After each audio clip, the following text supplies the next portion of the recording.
Ayan guys, dito naman tayo sa farm. Nililibot ka lang kayo kung paano tayo nagsimula, kung paano ba tayo nagkaroon ng palaisdaan dito sa Plaridel, ay dito sa San Miguel. Ito yon ating ayan, biyaya ng Lord. Ito yung ayan, mga hanggang dyan yung ating kalupaan. Ayan, mga mangga yan. Yung dalawa na yun, mahogany. Ito, mahogany din ito. Ito lang ang mangga. Hanggang doon sa may mga mangga na yan, biyaya ng Lord. Ito yung pinahukay namin kasi dito ay medyo mababa ito. Ayan oh, kailangan din matambakan pa yon para naman mataniman pa ng mga halaman pag bumabaha. At ito yung pinagawa namin na palaisdaan na nilagyan namin ng fish. At ngayon, yung mga fish na nilagay namin ay lumaki na. Kailangan pag nagawa ka ng palaisdaan guys, importante yung gagawin natin. Pinahukay namin yan, dalawa yung pinahukay namin. Parang ayan ganito.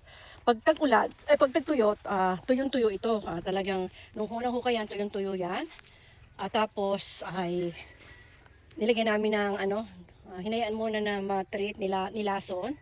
Pagkatapos nilagyan namin ng tain ng kalabaw, ay baka, at tain ng manok, sinabugan siya. Tapos umulan, at nagkaroon siya ng mga damo at nagkaroon ng tubig. Nung ang tubig niya ay hanggang hita na, bumili na kami ng tilapia sa Bipar, sa Muñoz, Nueva Ecija. At inilagyan namin ito. Itong luwang na to, hindi ko alam kung 500 square meter ito. Ay 500 square meter daw yan. Nilagyan ng 4,500. Yun lang sukat na kailangan na ilagay na tilapia. Kasi pag nagsiksikan daw, ay hindi na nagagalit yung tilapia. Hindi sila nakakalaki kasi siksikan sila. Kaya ganyan, nabuhay naman ang mga tilapia, pero ang unang nakalagay dito ay hito. Kaso nga lang, yung mga hito ay may kumuha ng mga hito namin nung malalaki na. Hindi talaga ako nakinabang sa mga hito. Ang dami nun, 50K. Nung makita ko yung mga hito, konti na lang, sabi ko may nag-trip sa mga hito natin. Anong aanihin na namin, wala na yung malalaki. Pero sabi nga, wag naman tayong aayaw. Pagka tayo ay nagkaganon, sige lang, tuloy pa rin ang laban. Kaya nagpagawa na kami ng kubo dyan sa kalagitnaan ng palaisdaan. Kita nyo yan. Naglagay na kami ng kubo dyan, nagkaroon ng CCTV para may taong nakabantay, para wala nang taong magnanakaw na magpunta sa ating mga palaisdaan. At naniniwala naman kasi ako na yung hito na yon ay dadami ulit. Kaya ang ginawa namin, inalis namin lahat ng laman nito. Puro hito ito dati, dito 25,000 ata yung hito na yan. 50K yung bili namin ng hito. Yung mga pagkain pa nun. Talaga wala talaga kaming napakinabangan doon. Dahil yung tiwala namin, may caretaker naman kami noon, pero katwiran ng caretaker, sa gabi daw siguro may kumukuha, ganun ganire. Pero maraming chismis na kaming alam na mga balita-balita, ginagamit siya kung saan-saan, ganun ganire. Kaya sabi namin, ang pinakamaganda sa susunod ay isinop natin ang gagawin natin na palaisdaan. Yan ang pagtripan namin. Yung iba kasi sa amin, hindi kumakain ng hito, pero ako kumakain ng hito at saka gusto ko siyang hulihin. Kaya ang ginawa ko ay sabi ko, di sige, yung hito ilagay na lang natin doon sa isang unang pan natin. At yung pangalawa, itong dalawa na to, tilapia ang ilagay natin. Kaya gano'n na pagkasundoan namin, tilapia. Kaya yung tilapia namin dito ay 5 months na siya. Pero nakita namin yung katagumpayan talaga, guys. Lumaki yung mga tilapia at nag-enjoy ako mag-fishing, nag-enjoy akong mamilmet dito sa lugar na ito.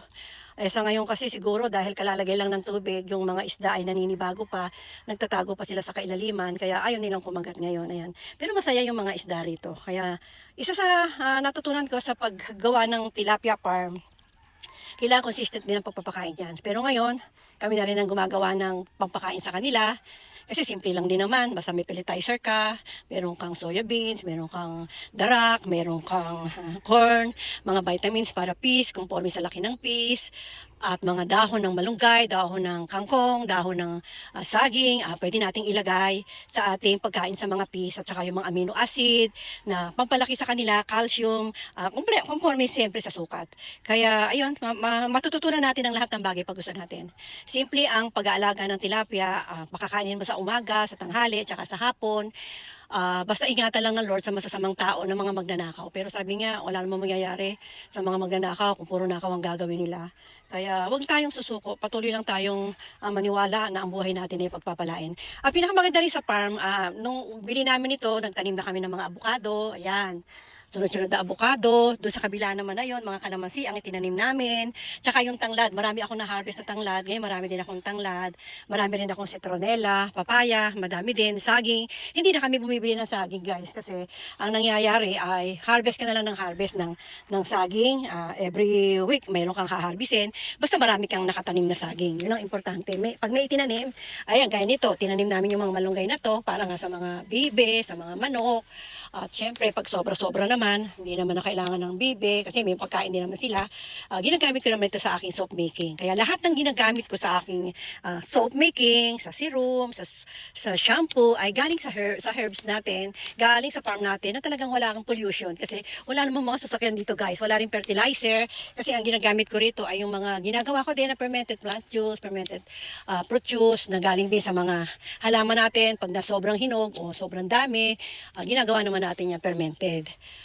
Kailangan pag tayo ay may farm, ano gagawin natin? Mag-isip po tayo ng paraan na makakatipid tayo ng gastos na yung ibang gastusin o di pang sahod na lang natin sa mga tao na ginagawa nating caretaker. Sa totoo lang, sa ngayong panahon, hindi pa naman kami kumikita. Puro gastos lang. Pero pinakamaganda kahit pa paano, nakakapagbigay ka ng trabaho sa mga tao. Caretaker namin dito ay 4, mag-asawa, may mga anak din sila. Sabi ko, pag kumikita na, dagdag blessing. Pero sa ngayon, wala pa talaga. Yun naman mga... Ha? May hinog ba? O, kunin mo. Tapos yung mga dahon ng malunggay, kunin mo. Pitasin mo yung mga dahon. Ito, may namumunga na to. Okay na yan. Ayan. Yung maraming malunggay. Ano? Ayan. Yung... Makikita mo ang mga pagpapala. Ikot naman tayo dito sa kabila. Tingnan natin itong ating... Ayan, pagka-baha, ang nangyayari, dito dumadaan yung tubig. Kaya nagkahito yung palaisdaan namin. Dahil bukilan nito, may mga hito. Ito naman ay bignay. Ayan, mga bignay naman yan guys. Ito mga malunggay pa rin yan. Ayan. Ayan, nagpatanim ako ng cactus. Kasi yung cactus na yan, namumunga din yan at namumulaklak at ginagamit din yan. O, awa ng Diyos, yung hiningan ko, binigyan naman ako, o tinanim namin ngayon. O ngayon, ayan na siya. O diba, ang laki na, ang dami na. Mga ilang panahon lang, mamumunga na rin yan. Ito pa yung malunggay natin. O. Tsaga-tsaga lang talaga tayo. Pag gusto, may paraan. Mahilig talaga ako sa may pakinabang na bagay. Hindi mo ako papakinabangan sa mga bagay na walang katuturan. Kaya ito, pipitasin ulit natin itong mga malunggay na to. Kasi minsan hindi nila nakikita. At hindi ko rin naman kasi naiuutos. Kaya ayan, yung mga pangit hindi ko na kinukuha. Pwede naman yan pagkain ng manokis. Yung maganda lang ang kinukuha mo. Pero ang kagandahan kasi pag ang mga malunggay, inalisan nyo ng ganito, tutubuan ulit sila ng panibagong dahon. Pero kung hindi nyo ito aalisin, tataas lang siya ng tataas. Walang mangyayari sa kanya. Kaya ganyan ang gagawin ninyo guys. Napakadali namang lumaki ng mga malunggay.